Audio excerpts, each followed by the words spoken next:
दिनांक 23 ऑगस्ट रोजी Trombay police station अंतर्गत महाराष्ट्र नगर परिसरामध्ये एका अनोळखी महिलेची डेड बॉडी मिळून आली होती। ती डेड बॉडी अर्धवट कुजलेल्या अवस्थेमध्ये आणि गोणीमध्ये पॅक केलेल्या अवस्थेत होती। याला अनुषंगाने आम्ही ट्रॉम्बे पोलीस स्टेशनला खुनाचा गुन्हा दाखल केलेला होता। या तपासामध्ये आम्ही एसीपी ट्रॉम्बे आणि नेहरूनगर यांच्या नेतृत्वामध्ये 10 पथके तयार केली होती।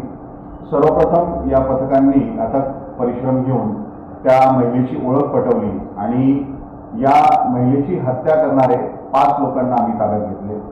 यामध्ये 3 पुरुष आणि 2 महिला आहेत। हे 5ही लोक महिलेचे नातेवाईक असून त्याच्यामध्ये महिलेचा पती, दीर, नंदोई, नंदोईची आई आणि नंदोईची बहीण असे 5 इसम आम्ही ताब्यात घेतलेले आहेत आणि या गुन्ह्याचा तपास चालू आहे। जय हिंद।